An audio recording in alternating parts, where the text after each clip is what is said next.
don't forget to check out my vlog. You can click the link above or get the information down in the description. Thanks.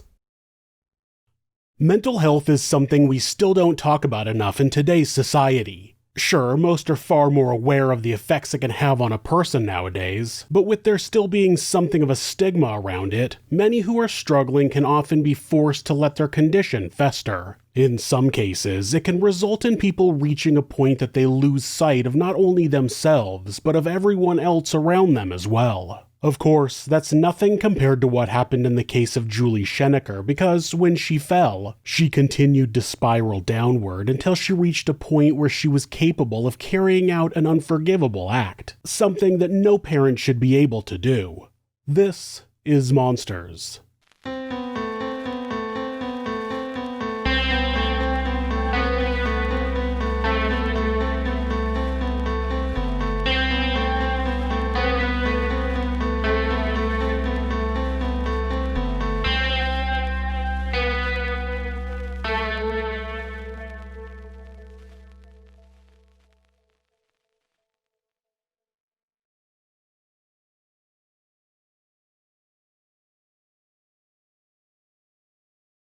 Growing up in Muscatine, Iowa, the Pearl of Mississippi and one-time home of Mark Twain, life at first glance seemed to be somewhat picturesque for the eldest daughter of Jim and Patty Peterson Powers.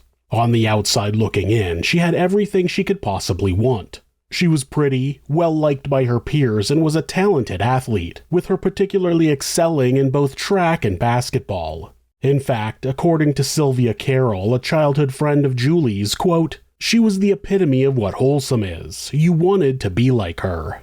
That opinion of the all-American young woman carried on into her time at college where, while studying at the University of Northern Iowa, she added to her list of accomplishments by serving as the star hitter and blocker for their volleyball team. Unfortunately, though, hidden underneath the surface of this sunny exterior was a more challenging side because Julie could be very demanding of her teammates. She often expressed heavy disapproval toward them whenever she thought they were slacking off, and this competitive attitude also extended toward her love life, as she wasn't shy about telling both friends and colleagues who were competing for the affections of the same young man that she was, that she would be the one winning their hearts by hook or by crook. Despite her Type A personality sometimes putting her at odds with others, she was largely well-liked anyway, so when a bout of the flu caused her to play poorly in a Division I championship game, shattering her hopes of a professional volleyball career in the process, most were upset for her and wanted to help pick her back up. Not that they needed to, though, because with the drive Julie had, it wouldn't be long before she was able to find a new path in life. That path came shortly after she graduated in 1982 when she signed up with the United States Army and got sent over to the Army Language School in Monterey, California in order to learn Russian. After that, she began working as a Russian linguist. Of course, learning a new language was only the tip of the iceberg of what she'd be doing. On top of that, she became fully immersed in the culture, religion, economy, and value systems of that particular nation. That suited her fine because, being as driven as she was, Julie Powers was able to excel beyond the expectations of her superiors. As a result of that drive, in 1987, she was assigned to the 18th Military Intelligence Battalion in Munich, Germany, where she was tasked with interviewing refugees coming in from the Eastern Bloc and gathering intelligence from them. Like with everything else in her life up until that point, Sergeant Powers carried out her duties to a high level.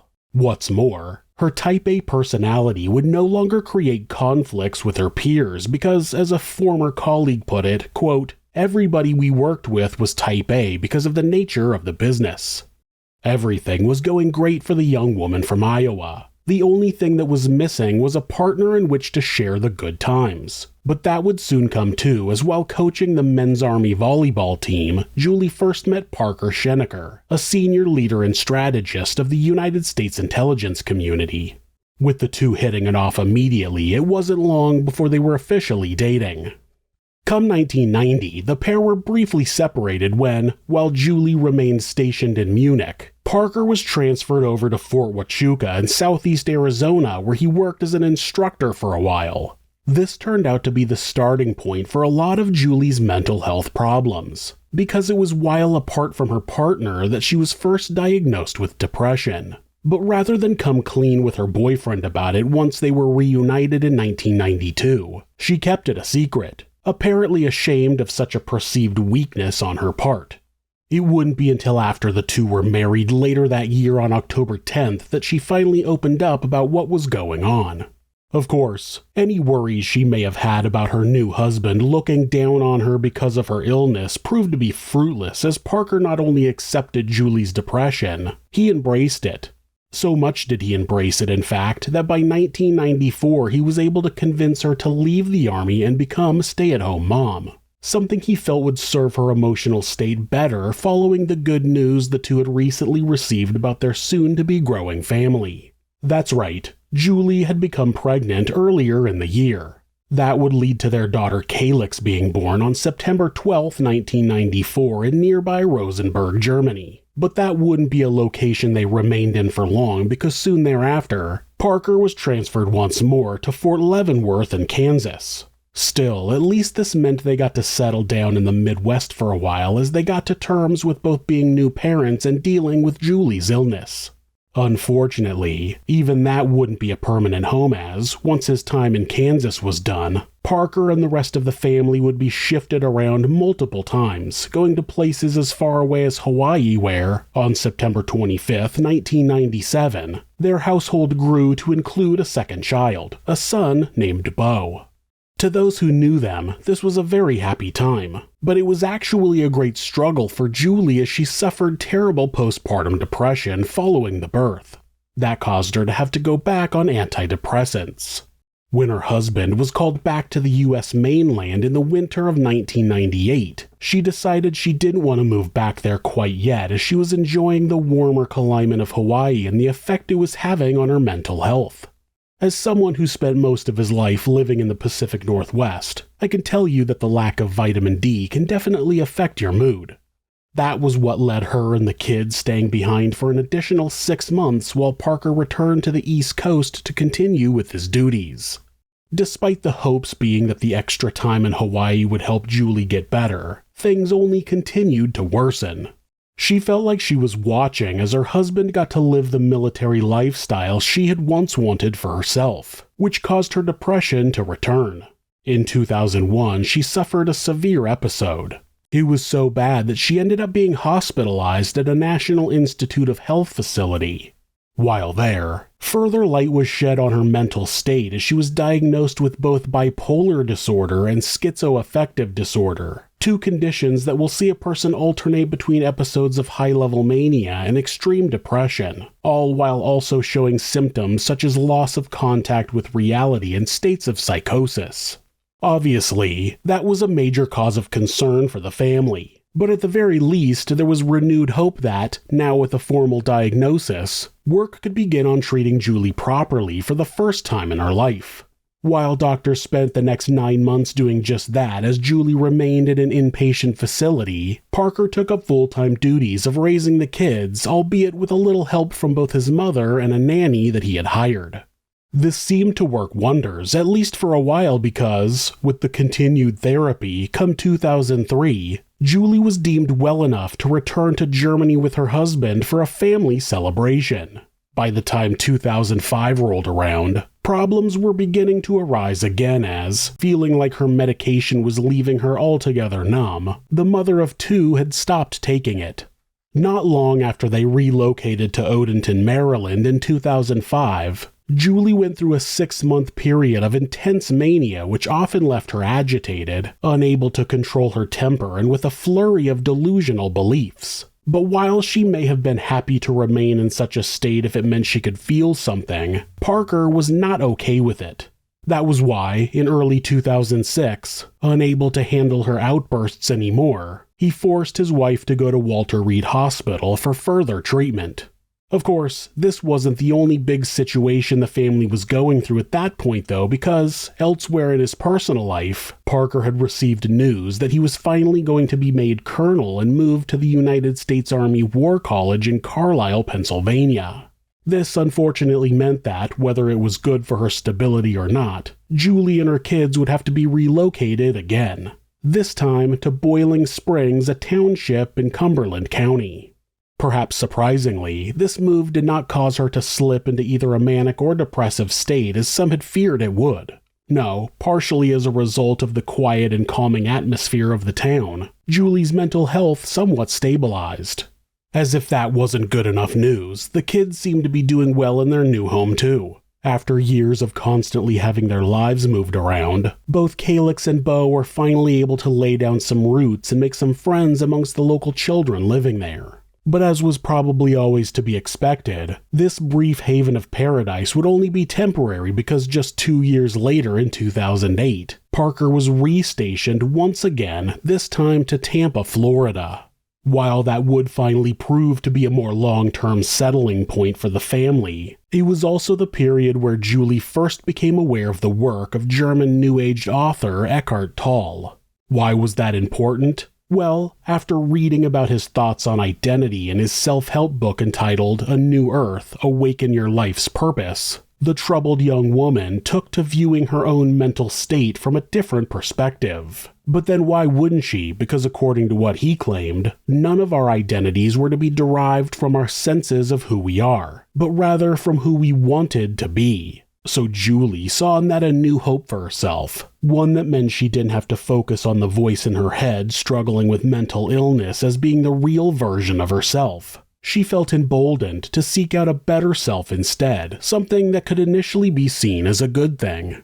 Now, that wasn't all she took from the teachings of Tolle, however. No, and perhaps a more troubling learning experience, given the acts she would later commit. Julie was also taken with a particular comment in a prior book of his which stated that death was merely an illusion. So it should go without saying that the majority of Eckhart Tolle's writing has largely been derided as spiritual mumbo-jumbo by experts on the subject. It was something that may provide help to a minority but had no real basis in either science or medicine.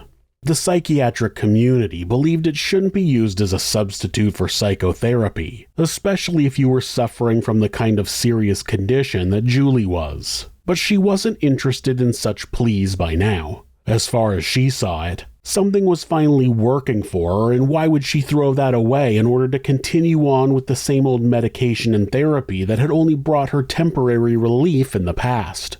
When you look at it from that perspective, it's easy to understand her point of view. After all, the medical community doesn't have the answer to every question. How could they? None of us do. And regardless of how others felt about this validity, the teachings of Tolle were certainly working for Julie. By 2009, she had managed to make a number of friends in the area and was even feeling well enough to take part in various charity events around Tampa with those friends. She was even well enough to return back home to Iowa later that same year for a reunion with her old college friends. And while those friends quickly noticed how different she seemed, far less bubbly and more subdued than before, she claimed to be her old self, someone who was living a happy life with her family. Despite her claims that things were different now and the teachings of Tolle had opened her up to a whole new world of knowledge, without proper medication and psychotherapy, it was always going to be a matter of time before issues began to resurface. So it should come as little surprise when on November 6, 2010, police were called to the Schenecker house to investigate allegations of child abuse. That's right, even if things looked rosier than ever to the outside world, with Julie appearing better and both Calyx and Beau doing well at school, clearly there were still problems. Enough to where Calyx would actually report her mother to the police after she was allegedly hit across the face. Now, it should be noted that as far as Parker was concerned, much of what was happening at home was happening without his knowledge. With him still serving in the military, he was often called away from home for lengthy periods of time. This obviously only added to the stresses of his troubled wife as she increasingly found it difficult to effectively raise 2 kids by herself. The police, on the other hand, certainly weren't as understanding. No, they took this case of child abuse very seriously, especially since, in the weeks leading up to the call, Calyx had started counseling at the Children's Crisis Center in Tampa after it was noticed her behavior had started to change at school. When the young girl explained to the officers that 4 days prior to them being called on November 2nd, she was being driven home from cross-country practice by her mother and had been repeatedly hit across the face with a series of open-palmed strikes, they had a lot of follow-up questions. Why had Julie decided to physically assault her daughter? Well, Julie explained that apparently the two had gotten into an argument when, after stopping off at the grocery store, Calyx wouldn't show her mother what she had just purchased. Instead, she told her mother to stay out of her business as she was disgusting and, quote, not her real parent. After that, the beating began, something that Julie did not dispute took place, although she did dispute the severity of it, and given the fact there was no physical damage left behind, the legal loophole in the state of Florida meant that it was deemed minor enough to where no charges would be filed. Still, even if this incident ended without legal repercussions, it had far further-reaching effects in that it shattered the carefully constructed idea of Julie being someone who was doing better, and that their family situation was a harmonious one. Even if this was a relatively minor argument, one similar to which many households have probably gone through at times, the fact that Calyx felt the need to say something so cutting to her mother, combined with the fact that Julie felt a suitable response to that was to start hitting her across the face, suggested there were deeper-rooted issues being hidden from public view. And yes, you could argue that this is the case for pretty much any family, as we all have a side we show to the world and a side we keep behind closed doors. But usually that shrouded side doesn't involve physical abuse. Abuse that was no doubt heightened by Julie's increasingly disintegrating mental state. On top of that, it usually doesn't require a once bright and happy 16-year-old girl to start going to counseling. Sure, she was a teenager by now, and this time period can play havoc with someone's emotions, but what was happening there was clearly more than just simple teenage angst. If anyone had been paying attention during the months prior, they'd have noticed that Julie was getting worse and worse by the day, something evident in many of the social media posts she made throughout 2010. Her relationship with Calyx in particular had been deteriorating for some time, largely on the account of the young girl's growing wariness of opening up to her mother as she knew her poor mental state meant it could result in yet another argument. In an attempt to put some distance between herself and her mother, Calyx had actually applied to go to boarding school the following year so she wouldn't have to be at home anymore, and some of her friends had started to pick up on this discontent too, with one in particular often inviting her to stay at her house overnight so she could get some distance from Julie. It's just as well she had this escape, brief as it was, as it kept her able to focus on school where, alongside her brother, she apparently picked up the athletic gene. Not only were both the Schenecker children considered star students on account of their good grades and behavior, but they were also considered star athletes. People who may have had bright futures ahead of them in that world if they played their cards right. While their overall future was looking positive, Julie's future was not. Hers was only getting worse and worse because on November 8th, just 2 days after the police had questioned her on allegations of child abuse, she was involved in a car accident and sent to the hospital. It turned out that the accident was her fault as she'd been driving under the influence, something she'd been doing regularly for some time.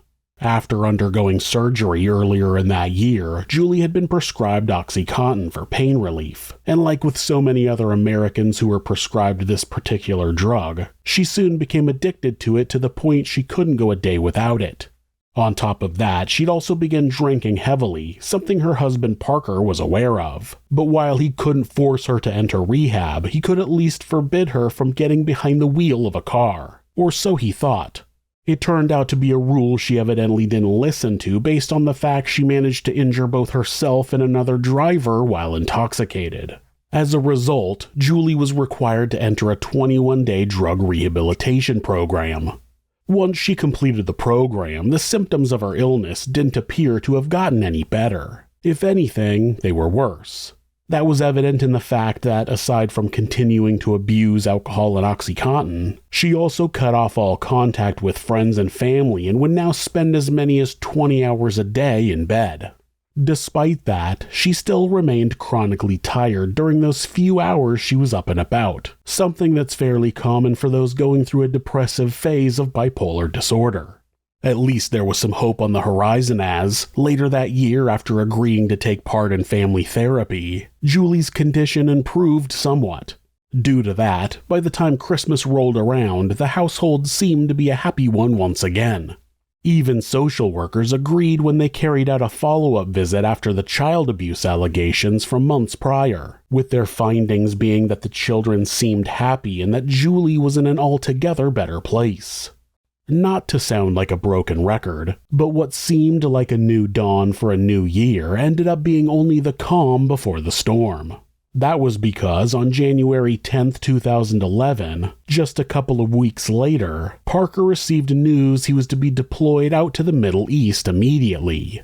Obviously, concerned about leaving his wife with the responsibility of looking after the kids given that she'd only just gotten herself back into a better place, he discussed with Julie the idea of asking for a delay in his deployment so that they could remain together for a little longer.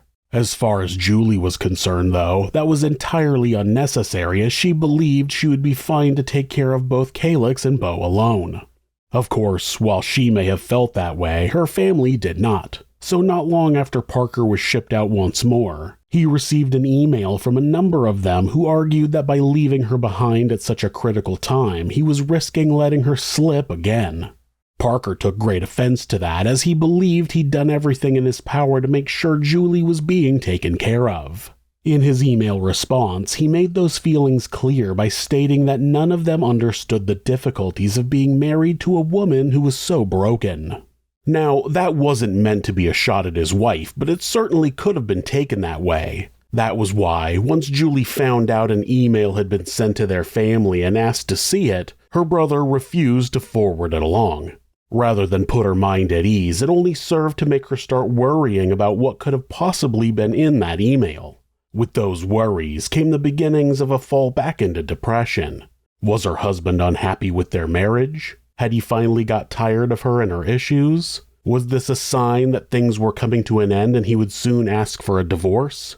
These were just some of the thoughts that ran through Julie's mind, and it apparently put a stress on her relationship with her kids again, too. Around that time, she wrote a journal entry that stated they were being disrespectful towards her and that she was going to have to take care of it.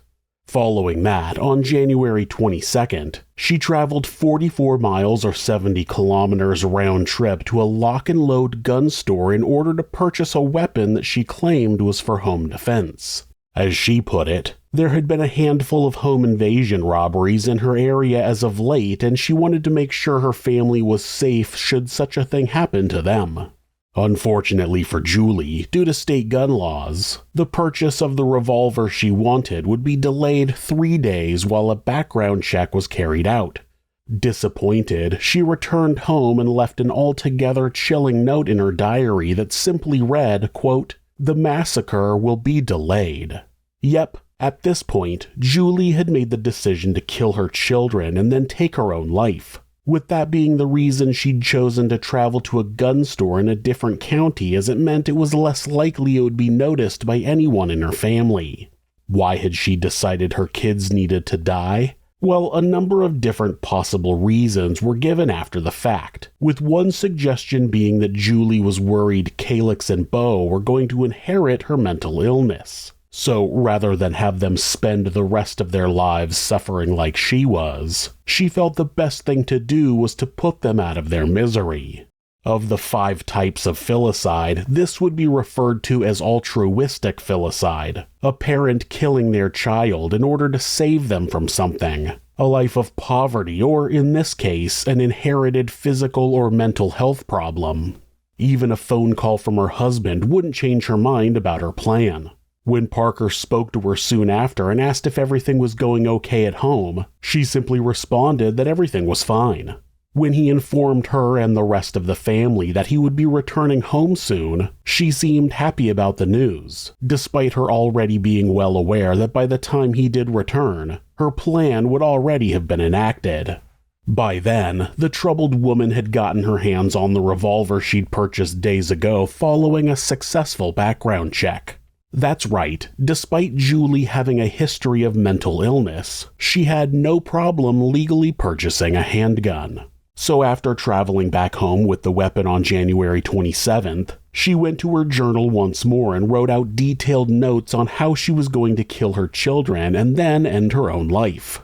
She'd wait until the following day when the time was right in her mind. Then, when that time came and everything was ready, Julie started the morning by getting up early in order to drive Beau to soccer practice.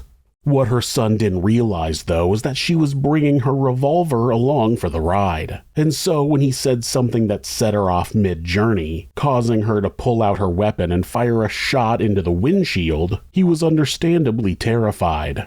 Sure, he knew his mother had a history of instability, but this was another level of danger altogether. That's why he begged her to put the gun away before someone got hurt. Unfortunately for him, however, this request only seemed to anger Julie further, and at that point she fired 2 shots into his head, killing him instantly. Beau was in the car with you? Yeah. Okay. And what, Beau was smarting off to you? Yeah. And then where did you shoot Beau? Yeah. With that 38? In the side of the head. Okay. And then I did his mouth too. Oh, you shot him twice in the head? Yeah. Okay. Because they're too sassy. Now it's hard to imagine what Julie's thought process must have been as she looked at her dead son sitting in the passenger seat next to her. Did she feel guilty, or was she too far gone for that? Sadly, the latter seemed more likely, as she wasn't done with the killing quite yet. No, she still had her daughter to take care of. With Beau's body still warm by her side, she drove back home where she planned to finish the task at hand. Once there, she left the car in the garage and headed into the house where Calyx was sitting at her desk doing homework. Of course, the young girl had no idea what her mother had just done and certainly wasn't aware of any immediate danger she was in. That was why she didn't even bother to look up from her computer when Julie entered her bedroom and fired a single shot directly into the back of her head. She then put a second bullet into her daughter's mouth. I came up behind her. What was she doing? Homework. She was at homework on the computer? Yeah? You came up behind her with what? With a 38. Okay. And what happened? I shot her in the back of the head. Because she was running her mouth at you? Yeah. And then I shot her, I think, in the mouth. Okay. That's what I wanted to do. Why did you want to shoot her in the mouth? Because it angers me so much. Her mouth angers you? Yeah. Well, what happened after that? How did she end up in her bed? Oh, I carried her. You carried her over there? Yeah. Okay. You didn't want to leave her up at the computer where she was at after that happened? No? You took her and put her in the bed? Did you cover her? Yes. Okay. All right. And my son, too. At least there was a small silver lining in the fact that, unlike her brother, the 16-year-old never saw what was coming and as a result would have never felt a thing. With the deed now done, Julie could set about carrying out the final act of her plan, which was to kill herself too. Before she did that, though, she first went to the linen closet and picked out a pair of blankets. She took one of them to the bedroom where Calyx was and covered her with it, then went back out to the garage with the other and draped it over Beau's lifeless body. Following that, the now completely deranged mother sat down at her computer and composed an email to her husband that read, quote, "Get home soon. We're waiting for you." Was this a sign that she was goading Parker with a cruel final goodbye? Or was it merely a sign she had entirely lost grip on reality at that point? The truth is hard to tell, and the following email she sent to her mother and siblings doesn't really paint a clearer picture either. In that correspondence, Julie did state that she was feeling suicidal and that she was tired of the kids always talking back to her. Of course, she made no mention of their deaths and didn't show any remorse about killing them. That said, she did state it would all be over soon, something that, when her family read the email, instantly caused them to fear the worst. Before they had a chance to read her message and try to contact her, though, she had ventured out into the backyard where she sat by the pool, chain-smoked, and wrote out in detail her reasons for doing what she had. What she wrote? Well, it would contradict her later claim of having been worried about future mental health problems with her kids. After describing the murders in a very matter-of-fact manner, she stated she had killed them both as they were too mouthy and kept talking back to her. It was the same thing she would tell investigators in her initial interrogation. Clearly, it was going to be difficult to get any kind of consistent and logical reasoning behind her actions, as if there ever could be a logical reason behind killing your own offspring. What her statement did add further credence to, though, was that she was completely insane by then and couldn't be held accountable for her actions, something her lawyers would later use in court to try to get her out of serving prison time. But if Julie had her way that fateful evening, she would have never been sitting in a courtroom at all. No, her plan was to die right there and then, something she said about doing when, after sending one last rambling and incoherent text message to a friend, she attempted to overdose on prescription pills. In the end, however, that didn't kill her as planned. By the next morning, when Julie's mother read the email she had been sent the day before, her daughter was still alive. Of course, given the amount of pills she had taken, she was only barely, and that meant when her mom called the house to check on her well-being immediately after, she wouldn't be able to answer the phone. When a call was then made to the kids in order to see if they had heard from their mother, they obviously wouldn't be able to pick up either. With her mind now jumping to the worst possible conclusion, Patty Peterson Powers felt the only thing to do was to contact the police. When she got a hold of them and explained the situation, they agreed to go out to the Schenecker household and check out the situation. Now, it should be noted that these kinds of calls are not entirely uncommon, so it's unlikely the officers who were assigned to the wellness check expected to find a full-blown murder scene once they arrived. Upon reaching the front door at 7:45 a.m. that morning, they noticed a message taped to it telling the family who the kids usually carpooled to school with that they were going to be away for the weekend. Obviously, this immediately raised suspicions given the nature of the email Julie had sent the night before. Feeling like lives could be at risk, the officers walked around to the enclosed pool area at the back of the house, and there they found the mother of two laying unconscious on the ground with her clothes soaked in blood. After seeing that, they realized something terrible had happened, so they entered the garden to see if the unconscious woman was still alive, and to their surprise, she was. They may have initially believed that she was a victim, but that idea was quickly washed away when she gave them permission to enter the house. At that point, realizing the final part of her plan had failed, Julie apparently felt no need to hide what she had done. After all, it wasn't as if people weren't going to find out anyway. That was why she led the two officers into her home, where they first discovered the body of Calyx still laying dead in her bedroom, with the only thing now different being the fact that she had been moved from her desk chair to her bed.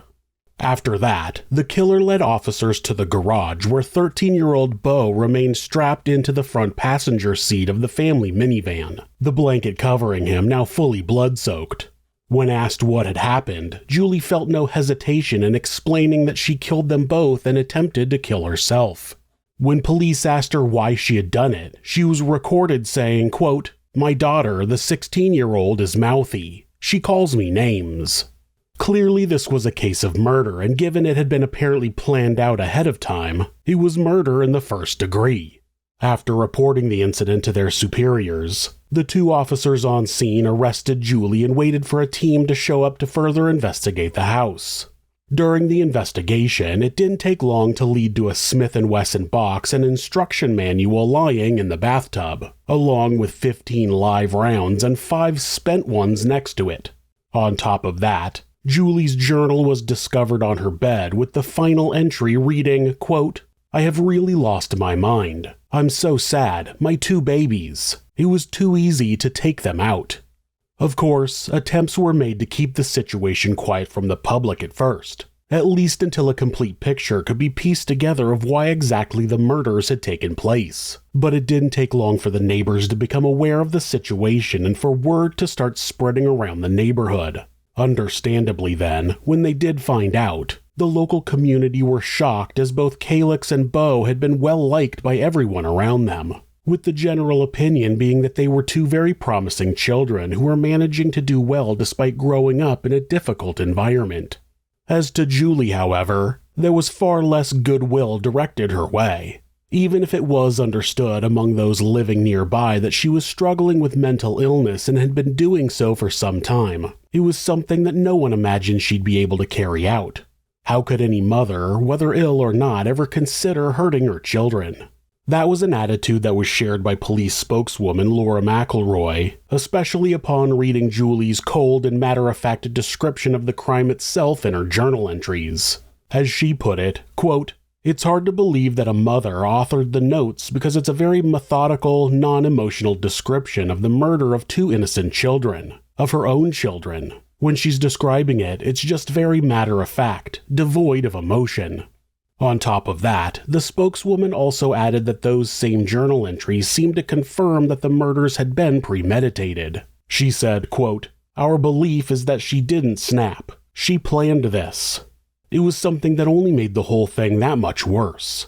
While the rest of the community were trying to come to grips with what had occurred, one person who was still in the dark about the entire situation was Parker. Still in Qatar waiting to come home, he wouldn't find out about the deaths of his children until his family contacted him with the devastating news. When he did finally find out, it would break him entirely as he realized everything in his life that he loved had been destroyed in a single instant. After briefly meeting with Julie in prison to inform her that he wanted a divorce, he would have no further contact with her. No one would, though. She was completely isolated from everyone other than her legal team. A legal team that eventually convinced her that, despite her prior confession, she might be able to plead not guilty on grounds of insanity. That development meant that the trial was suddenly looking as though it might not be as clear-cut as those looking for justice were hoping it would be. While Julie was awaiting trial, Calyx's classmates were memorializing her by planting a willow tree on campus, something that the Harry Potter superfan always wanted to see happen, as to her it represented the Whomping Willow from the series.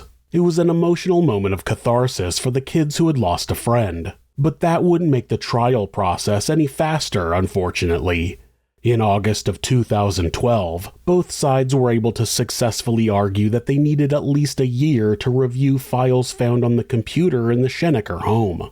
While that delay was occurring, Parker was keeping himself busy by filing a separate wrongful death civil suit against his soon-to-be ex-wife. One he took great care to clarify to the media was not about getting any money from her directly, but it was merely about making sure she didn't get access to the family's funds in order to pay for her legal fees. Thankfully for him, he would ultimately be successful once it eventually went to court, though that day wouldn't be without further emotional scarring. In a desperate attempt to regain access to her money, Julie countered her husband's claims that she was responsible for the children's deaths by arguing it was actually him who held culpability. The way she saw it, Parker had known she was mentally ill and was clearly a danger to both herself and others. So in her mind, his decision to leave her alone with the kids represented nothing less than an act of neglect. That argument didn't hold any merit as far as the judge was concerned. No, he saw right through it. His decision meant the civil case was over and Julie would not have access to the Schenecker family funds. The only thing left to do was wait for the criminal trial to begin. That ended up happening in April of 2014, at which point, fully aware Julie was going to attempt to get off on grounds of insanity, the prosecution decided not to pursue the death penalty as they felt it wouldn't go over well in a court when aimed at a woman who was mentally ill. Instead, they merely focused on trying to get her prison time, all while on the other side of the courtroom. It seemed that was where the suggestion first came about that she had killed the kids out of fears they'd inherit her mental illness. It was thought that might play well in terms of making her seem incapable of being held responsible for her own actions. But that wasn't all, because there was also the suggestion that killing Calyx and Beau had been necessary as there was sexual abuse happening to the children. It was thought by their mother that the best thing to do would be to end their lives outright. Now, it should be stated that there was zero evidence to suggest sexual abuse was going on, and when asked about who was doing this abusing, Julie would refuse to say. It appeared far more likely that the claim was either another delusion of Julie's increasingly fractured mind, or it was simply an excuse she was trying to use on the court. Either way, it didn't do much good because despite expert witnesses selected by the defense pushing the fact that her bipolar disorder meant she wasn't in control of her faculties, the prosecution countered by calling Julie's week's worth of journal entries proof enough that the whole thing had been carefully calculated and premeditated. As they argued, Calyx and Beau had been killed by their mother as a means of trying to punish Parker as he was spending too much time away from home. The evidence they used to sell this theory was that written on the family day planner on the day he was due to return from his tour in the Middle East, Julie had left a note which read, quote, "Beau is in the van, Calyx is in her bed, tried to make her comfortable." Clearly, the insinuation was that she wanted her husband to find the bodies of the children in order to inflict maximum grief. As if that wasn't chilling enough, it also came to light at the trial that, after shooting her kids, Julie had attempted to contort her daughter's face into a smile. It would probably come as no surprise that that did little to endear her to the jury, and after less than 2 hours of deliberating, the 8 men and 4 women found her guilty of 2 counts of first-degree murder on May 15, 2014. It would later be put by one juror, quote, "We had some discussions on how do you really know what is going through someone's mind, but we kept coming back to what the law states constitutes insanity. Being mentally ill is not the same as being insane." That's right. Obviously, anyone who executes their own children is not in their right mind. But in order to not be held responsible in a court of law, you have to have not known that what you were doing was wrong. The fact that Julie made an effort to keep her gun purchase a secret shows that she knew that what she was doing wrong. The fact that she had planned the killings out in advance and kept it a secret meant she knew it was wrong. With her pleas of insanity outright disregarded, it meant that when the judge brought down his sentence, it would be for 2 concurrent sentences of life behind bars. With her fate sealed, the only thing Julie could do was address the court and offer what she felt was an apology. As she put it at the time, quote, "I apologize. I apologize to everybody in this courtroom. I take responsibility. I was there. I know I shot my son and daughter. I don't know why. I understand that there are people who are affected by this who may have just read about it in the paper. Or maybe a child looked at their mommy and said, 'Mommy, are you ever going to shoot me?' I know this could happen and I apologize for what happened, what I did." Okay. After the trial, Parker was able to handle the situation with as much dignity and grace as is possible because, while he would take no questions from reporters during the proceedings, afterwards he would release a statement to the press which signified both his happiness with the results of the trial and his desire to keep the memory of his children alive. In his own words, quote, "Today's decision, for many reasons, gives my family a great sense of relief. As I have consistently mentioned for the past 3 years, the most important thing in all of this is Calyx and Beau, my lovely children, my smart, beautiful, loved and missed children. Giving them a voice has been my priority throughout this process." As recently as February of 2023, Julie Schenecker was still attempting to appeal her conviction and obtain her release. On this particular occasion, the attempt was blocked by the appellate court, meaning the now 50-year-old will stay where she is for the foreseeable future. We can only hope that continues to be the case as time goes on because, while it's undeniable there were mental health issues which warped her view of reality, it was no excuse for the utterly horrific act that she carried out. There are still some small positives that can be taken from the whole incident. If nothing else, it does shine a light on the increased need for proper care to be given to those who are struggling with psychological problems. The Schenecker children are far from the only 2 people who have been killed by someone while in a deep state of depression, and if things continue in the same vein, they certainly won't be the last. So with that in mind, we can only hope the public conversation about mental illness becomes more and more open as time goes by, and that the stigma around it continues to decrease because, if more people can get the correct treatment at a crucial time, preventing them from turning into full-blown monsters, that would truly be the best way to honor Calyx and Beau's memory. If you're the victim of domestic abuse, please reach out to someone for help. Please talk to your local shelter or call the National Domestic Abuse Hotline at 1-800-799-SAFE. That's 1-800-799-7233, or you can go to thehotline.org to chat with someone online. This website is set up so that, at any time, hitting the escape key twice will take you to a Google search page. That way, if your abuser is nearby, you won't get caught seeking help. If you're having feelings of harming yourself or someone else, or even just need someone to talk to, please contact your local mental health facility. Call 911 or call the National Suicide Prevention Hotline by simply dialing 988 in the United States. They're available 24 hours a day, 7 days a week, and will talk to you about any mental health issue you may be facing. If you are a member of the LGBTQ+ community and suffering from discrimination, depression, or are in need of any support, please contact the LGBT National Hotline at 1-888-843-4564 or go to lgbthotline.org. Thanks so much for letting me tell you this story. If you enjoyed it, subscribe on whatever platform you're on, hit like, rate us, or leave us a comment. You can check out our other show, Somewhere Sinister, on YouTube or anywhere you listen to podcasts. If you'd like to support the show, check out our merchandise at thisismonsters.com. The link is in the description. Thanks again, and be safe.